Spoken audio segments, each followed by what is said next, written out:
तो हेलो दोस्तों, चलिए आज जॉन लॉक के बारे में पढ़ते हैं। तो देर न करते हुए, जॉन लॉक का जो जीवन काल रहा 1632 से 1704 के मध्य रहा। जॉन लॉक का जन्म सामरसेटशायर में रिंगटन नामक स्थान पर 29 अगस्त 1632 को हुआ था। जॉन लॉक अनुभववाद के जन्मदाता हैं। अनुभववाद से तात्पर्य है कि ज्ञान 5 इंद्रियों के अनुभव से प्राप्त होता है। तो बेसिकली जॉन लॉक एम्पिरिसिज्म यानी ऑब्जर्वेशन पर ज़्यादा महत्व देते हैं। जॉन लॉक उदारवाद के पिता हैं, तो lock is a father of liberalism. Lock is a father of liberalism. John Locke अधिकारों के सिद्धांत यानी थ्योरी ऑफ राइट्स के जन्मदाता हैं। और बेसिकली ये natural right, theory of natural right देते हैं। जॉन लॉक को सामान्य बुद्धि कॉमन सेंस का दार्शनिक माना जाता है। बेपर का कहना है कि जॉन लॉक एक महान परंपरा का पहला प्रवक्ता उदारवाद का तथा एक महान परंपरा का अंतिम प्रवक्ता मध्यम काल का। तो जॉन लॉक एक महान परंपरा जो शुरू हो रही थी उदारवाद, उसके पहले प्रवक्ता थे, और एक महान परंपरा के अंतिम प्रवक्ता जो कि मध्यम काल था थे। जॉन लॉक रिचर्ड हुकर की रचना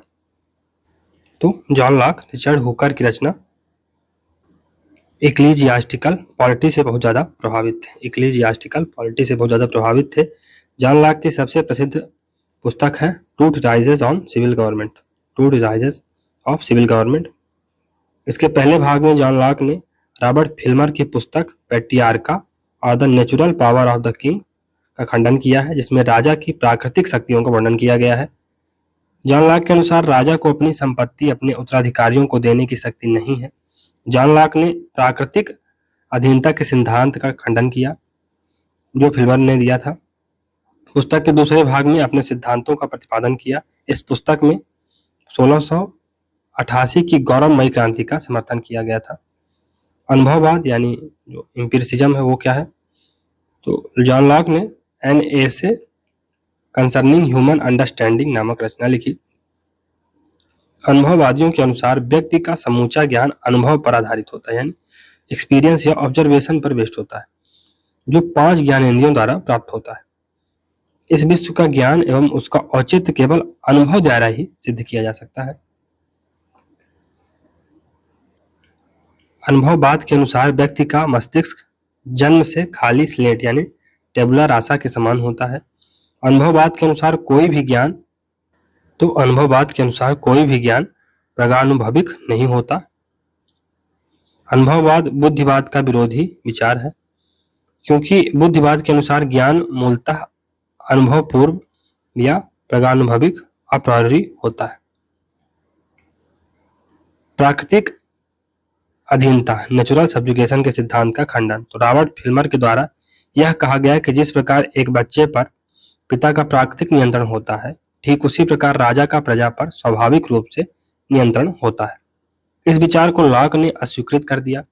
लॉक के अनुसार बच्चा अल्पवयस्क होता है, इसलिए पिता बच्चे को निर्देश दे सकता है, परंतु राजा प्रजा को निर्देश नहीं दे सकता, क्योंकि प्रजा बच्चे नहीं है।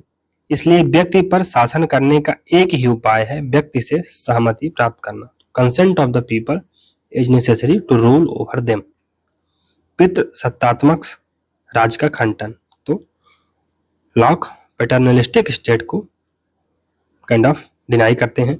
जॉन लॉक ने प्राकृतिक अधीनता के सिद्धांत का खंडन किया, जिसका उल्लेख रॉबर्ट फिल्मर ने किया था। जॉन लॉक के अनुसार व्यक्ति पर राज्य का नियंत्रण व्यक्तियों की सहमति के बाद ही संभव है। जॉन लॉक के अनुसार पिता का बच्चे पर नियंत्रण एवं राज्य का नागरिकों पर नियंत्रण अलग अलग चीजें हैं। प्राकृतिक अधिकार का सिद्धांत।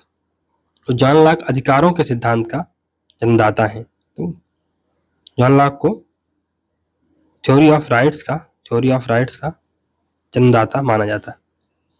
जॉन लॉक ने प्राकृतिक अधिकारों में जीवन, स्वतंत्रता और संपत्ति को शामिल किया। तो नेचुरल राइट्स में right to property, right to life, liberty and property को शामिल करते हैं।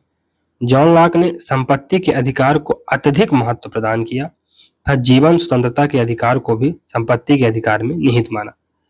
जॉन लॉक के अनुसार व्यक्ति को प्राकृतिक अधिकार जन्मजात से प्राप्त होते हैं जैसे उसकी त्वचा का रंग। जॉन लॉक के विचारों से अमेरिकी संविधान निर्माता जेफरसन 1743 से 1826 तक एवं मेडिसन प्रभावित थे। जेफरसन के अनुसार व्यक्ति को जीवन, स्वतंत्रता एवं सुख लेने का अधिकार है। जॉन लॉक के बाद प्राकृतिक अधिकारों का समर्थन थॉमस पेन द्वारा किया गया, जिन्होंने राइट्स ऑफ मैन नामक रचना लिखी। Rights of man. अतः व्यक्ति के प्राकृतिक अधिकारों को कभी छीना नहीं जा सकता। बेंथम ने लॉक के प्राकृतिक अधिकारों की आलोचना करते हुए कहा कि प्राकृतिक अधिकार बकवास है। Natural rights are crap. Natural rights are nothing. बकवासों से बढ़कर बकवास है। तो नेचुरल राइट्स आर,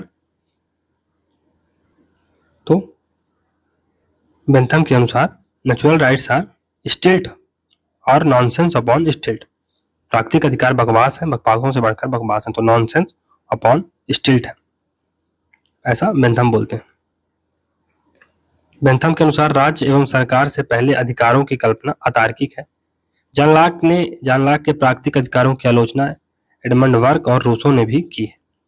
संपत्ति का विचार, तो मैकफर्सन के अनुसार जॉन लॉक द्वारा राज्य व सरकार के निर्माण का मूल उद्देश्य संपत्ति के सिद्धांत को औचित्य प्रदान करना है। संपत्ति को परिभाषित करते हुए जॉन लॉक ने कहा कि संपत्ति व्यक्तियों का व्यक्तित्व और उनके स्वामित्व में स्थित वस्तुएं हैं। संपत्ति का आशय भूमि और वस्तुओं से है। जॉन लॉक ने मूल्य के श्रम सिद्धांत का निर्माण करते हुए कहा कि व्यक्ति प्राकृतिक वस्तुओं में अपना श्रम मिलाकर उनका स्वामी बन जाता है। उसके अनुसार प्रकृति ने पर्याप्त वस्तुएं दी हैं। व्यक्ति का मूल उद्देश्य अपने श्रम द्वारा अर्जित संपत्ति को सुरक्षित रखना है। जॉन लॉक संपत्ति पर प्रतिबंध भी लगाता है। संपत्ति दूसरे के लिए भी छोड़ना चाहिए और संपत्ति को नष्ट न किया जाए। तो संपत्ति पर रिस्ट्रिक्शन है क्या? संपत्ति दूसरे के लिए भी छोड़ा जाना चाहिए और उसको नष्ट, डिस्ट्रॉय नहीं किया जाना चाहिए। उदारवादी विचारक, तो लॉक एक लिबरल थिंकर है। कैसे? जॉन लॉक उदारवाद के जन्मदाता है। तो जॉन लॉक को फादर ऑफ लिबरलिज्म कहा जाता है। Father of liberalism. उदारवादी विचारधारा मूलतः व्यक्तिवादी विचारधारा है। तो लिबरलिज्म बेसिकली इंडिविजुअलिज्म पर बेस्ड है। जॉन लॉक के विचारों में उदारवाद के निम्नलिखित सिद्धांत पाए जाते हैं। कौन कौन से? स्वतंत्रता, सहिष्णुता यानी टॉलरेंस, लिबर्टी और tolerance. A letter concerning tolerance नामक पुस्तक में सहिष्णुता पर विचार दिए गए हैं लॉक द्वारा। सहमति का शासन यानी रूल ऑफ कंसेंट। फिर संवैधानिक शासन यानी रूल ऑफ लॉ या constitutional government. The calculus of consent, logical foundations of constitutional democracy नामक रचना जेम्स एम बुकानन द्वारा 1962 में लिखी गई। सामाजिक समझौते का सिद्धांत, तो सोशल कॉन्ट्रैक्ट थ्योरी लॉक क्या देते हैं उसके बारे में पढ़ते हैं। तो लॉक ने हॉब्स की तरह यह माना कि सामाजिक समझौते के द्वारा राज्य की उत्पत्ति हुई है। उसने मानव स्वभाव एवं प्राकृतिक अवस्था आदि का वर्णन करते हुए राज्य की उत्पत्ति की व्याख्या की। मानव स्वभाव, जॉन लॉक के अनुसार व्यक्ति सुख प्राप्त करने का इच्छुक होता है और दुख से बचना चाहता है। जॉन लॉक के अनुसार व्यक्ति का स्वभाव नेक एवं अच्छा है। व्यक्ति को जन्म से ही प्राकृतिक अधिकार प्राप्त हैं। प्राकृतिक अधिकारों में लॉक ने संपत्ति को सबसे अधिक महत्व दिया। प्राकृतिक अवस्था यानी स्टेट ऑफ नेचर, तो जॉन लॉक ने essays on the law of nature नामक रचना लिखी। जॉन लॉक के अनुसार प्राकृतिक अवस्था एवं युद्ध की अवस्था में अंतर होता है। जॉन लॉक की प्राकृतिक अवस्था पूर्व राजनीतिक है, पूर्व सामाजिक नहीं है। तो ये प्री पॉलिटिकल है, नॉट प्री सोशल। प्राकृतिक अवस्था परस्पर शांति और सहयोग की अवस्था है। तो state of nature is state of peace and mutual assistance. State of peace and mutual assistance. प्राकृतिक अवस्था प्राकृतिक नियमों से संचालित थी। प्राकृतिक अवस्था में प्राकृतिक विधि विद्यमान थी। विधि एवं स्वतंत्रता के मध्य संबंध। तो जॉन लॉक ने कहा कि जहां विधि समाप्त होती है वहां निरंकुशता आरंभ होती है। तो where law ends despotism starts. John Locke के अनुसार विधि स्वतंत्रता का संरक्षण ही नहीं करती बल्कि उसमें वृद्धि भी करती। तो law not only protect liberty but it also enhances liberty. विधि के अभाव में स्वतंत्रता की कल्पना करना कठिन है। तो no law no liberty, no law no liberty, ये महत्वपूर्ण स्टेटमेंट है लॉक। प्राकृतिक नियम, जॉन लॉक के अनुसार प्राकृतिक नियम का अभिप्राय मध्यकालीन ईश्वरीय सार्वभौमिकता विधि है। सिसरो के अनुसार प्राकृतिक विधि का अभिप्राय ईश्वर द्वारा निर्मित नियमों से समूची सृष्टि संचालित है। व्यक्ति बुद्धिमान होने के कारण ईश्वरीय नियमों का ज्ञान प्राप्त करके अपने जीवन का संचालन करता है। लॉक के सामाजिक समझौते का मूल कारण, तो प्राकृतिक अवस्था में कुछ असुविधाएं थी, कुछ इनकन्वीनियंसेस थे। प्राकृतिक अवस्था में, स्टेट ऑफ नेचर में कुछ इनकन्वीनियंसेस थे। कौन से? एक स्पष्ट एवं मानव निर्मित नियम का अभाव था। इन नियमों को क्रियान्वित करने वाली संस्था की अनुपस्थिति थी। नियमों के अभाव, नियमों की व्याख्या करने वाली किसी निश्चित संस्था का अभाव था। यानी न तो एजुकेशन की कोई व्यवस्था थी, तो न तो जुडिशरी थी, न्यूट्रल जुडिशरी थी, ना ही कोई एग्जीक्यूटिव थी और ना ही कोई लेजिस्लेटर थी, है ना। तो एक ऐसी कोई संस्था नहीं थी जो नियमों को बना सके, लेजिस्लेट कर सके। एक ऐसी संस्था भी नहीं थी जो चीज़ों को एग्जीक्यूट कर सके। और एजुकेशन के बाद अगर कोई गलत काम करता है तो फिर, है ना, एग्जीक्यूशन करने के बाद अगर कोई व्यक्ति गलत काम करता है तो उसे जुडिशरी द्वारा एडजुडिकेट करके पनिशमेंट दिया जा सके, ऐसी कोई संस्था नहीं थी। तो दो समझौते होते हैं। कौन कौन से? पहले समझौते में व्यक्तियों ने मिलकर नागरिक समाज का निर्माण किया। तो पहले समझौते में लोगों ने सिविल सोसाइटी की स्थापना करते हैं, लोग सिविल सोसाइटी की फॉर्मेशन करते हैं लोग। दूसरे समझौते में नागरिक समाज के द्वारा राज्य या सरकार का निर्माण हुआ। तो अब सिविल सोसाइटी बन गई है, अब स्टेट का निर्माण होगा, स्टेट या गवर्नमेंट का निर्माण हुआ दूसरे समझौते के साथ। जॉन लॉक के समझौते में व्यक्तियों ने केवल दंड देने का अधिकार राज्य या कॉमनवेल्थ को दिया। तो केवल पावर टू पनिश ही केवल स्टेट को दिया गया। जॉन लॉक ने राज्य या नागरिक समाज या समुदाय में अंतर नहीं किया। समझौते के पश्चात भी प्राकृतिक अधिकार व्यक्ति के पास सुरक्षित है। जॉन लॉक के समझौते में व्यक्ति महत्वपूर्ण सिद्ध होता है। जॉन लॉक ने सरकार को सीमित करने के लिए सरकार का 3 अंगों में विभाजन किया है: विधायिका यानी लेजिस्लेटर, कार्यपालिका यानी एग्जीक्यूटिव और संधि निर्मात्री शक्ति यानी adjudicatory power, adjudicatory institution. For example, मतलब कुल मिला के ये जुडिशरी ही है। राज्य को सीमित करने के लिए लॉक ने संप्रभुता शब्द का प्रयोग नहीं किया। तो सॉवरेंटी की जैसे शब्द का प्रयोग लॉक नहीं करते हैं। उसने संप्रभुता के स्थान पर ऑल सुप्रीम पावर शब्द का प्रयोग किया। सामाजिक समझौते की विशेषता, तो समझौता पूर्व राजनीतिक है ना, पूर्व राजनीतिक है, पूर्व सामाजिक नहीं, यानी प्री पॉलिटिकल है, प्री सोशल नहीं है। समझौते में व्यक्तियों ने सभी अधिकार अपने पास रखे, केवल एक अधिकार, दंड देने का अधिकार सौंपा है। समझौता टूटने के बाद सरकार समाप्त होगी, इसलिए व्यक्ति प्राकृतिक अवस्था में नहीं जाएगा, है ना। केवल व्यक्ति, केवल जो गवर्नमेंट होगी वो समाप्त होगी, तो स्टेट ऑफ नेचर में नहीं जाएगा। क्यों? क्योंकि सिविल सोसाइटी पहले ही बन चुकी है, और सिविल सोसाइटी बन चुकी है तो यहाँ से फिर से दूसरी सरकार को चुन लिया जाएगा। व्यक्तियों ने समझौते के द्वारा अपनी शक्तियां बहुमत समुदाय को प्रदान की, तो मेजोरिटी को पावर दी गई है। क्रांति का विचारक, तो लॉक के विचारों के परिणाम स्वरूप इंग्लैंड में गौरवमयी क्रांति हुई। उसके विचारों ने फ्रांसीसी क्रांति को भी प्रभावित किया। अमेरिकी क्रांतिकारी एवं अमेरिका के संविधान निर्माता जेफरसन और मेडिसन लॉक के विचारों से अत्यधिक प्रभावित थे। अमेरिका के संविधान पर लॉक के विचारों का अत्यधिक प्रभाव है। लॉक के क्रांति का विचार, तो जॉन लॉक के विचारों में सीमित और संवैधानिक शासन का अधिकार पाया जाता है, तो आधार पाया जाता है। सीमित यानी लिमिटेड, और कॉन्स्टिट्यूशनल गवर्नमेंट का आधार पाया जाता है।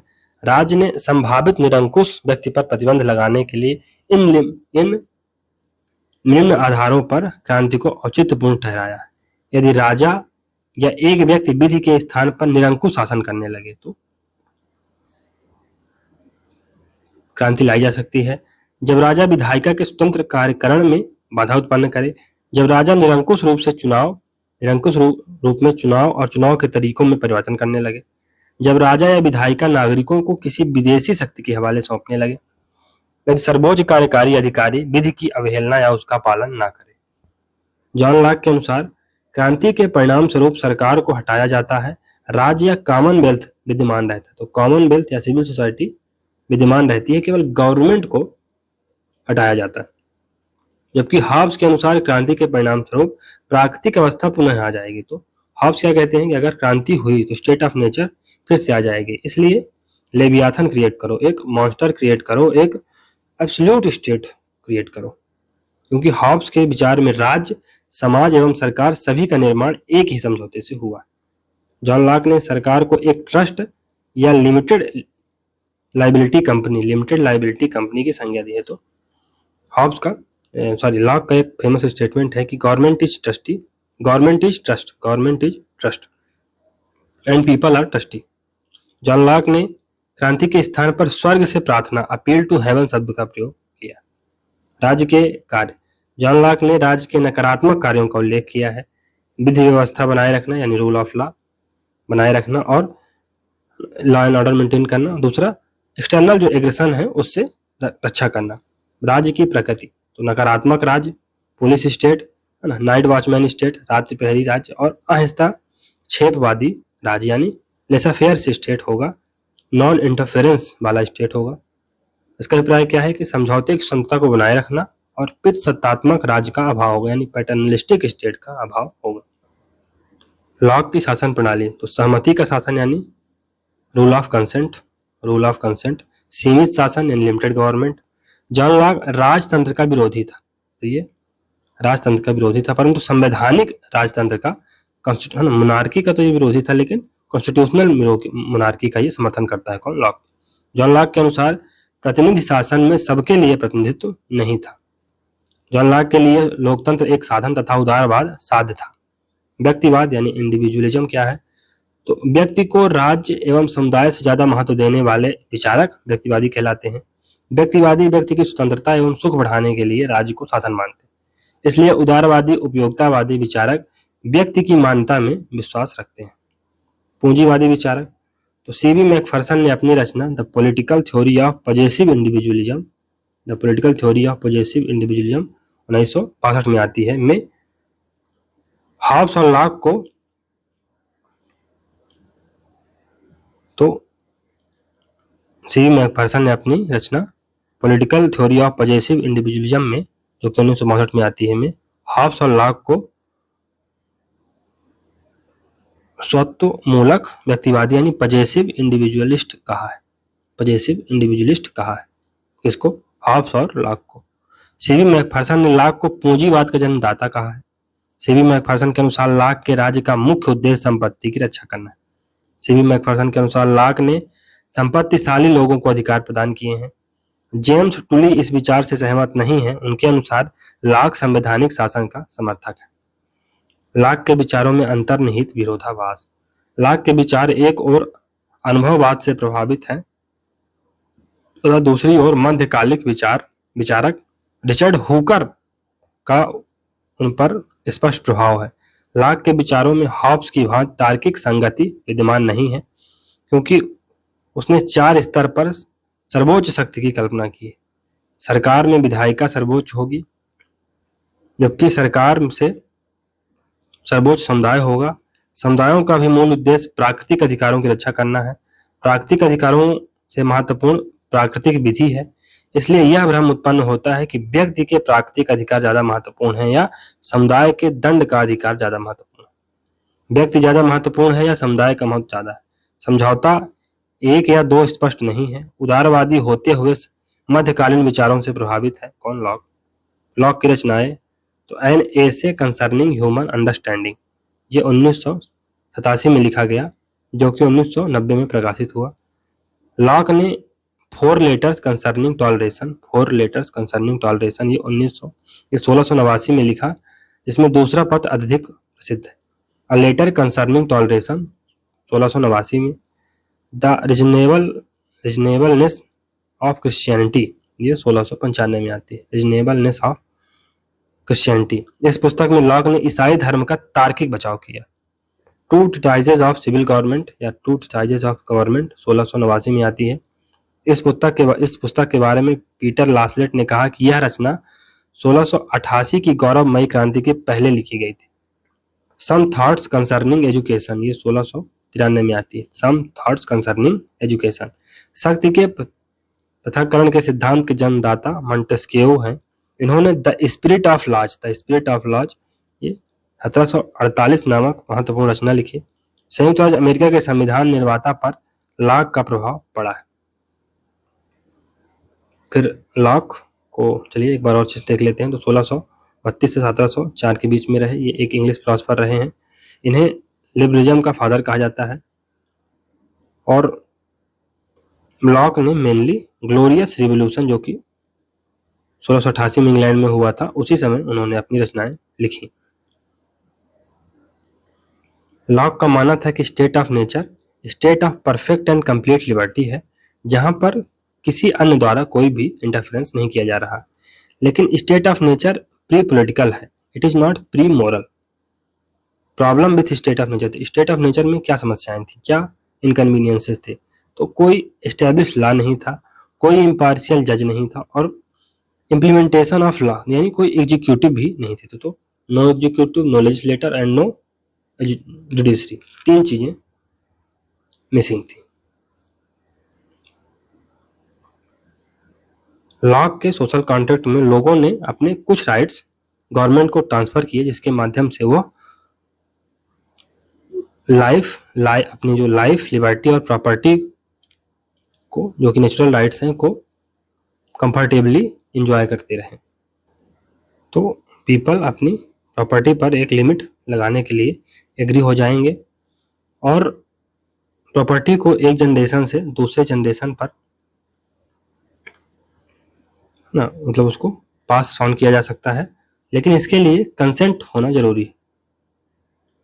और each generation will tacitly consent to obey the state as its member acquire property that is in the state's dominion. If government fail to do their work properly, people have right to revolt. तो अगर government अपना काम करने में असक्षम होती है तो लोगों के पास राइट टू रिवोल्ट है। लॉक के मेजर वर्क कौन कौन से हैं? लेटर ऑन टॉलरेशन, ये 1689 में आता है। Letter on toleration. Two treatises on government 1690 में। Essay concerning human understanding 1690। Second letter on toleration 1690। Third letter on toleration 1692। Fourth letter on toleration 1692। Fundamentals of constitution of Caroline, ये 1692 में आता है। Fundamental of constitution of Caroline.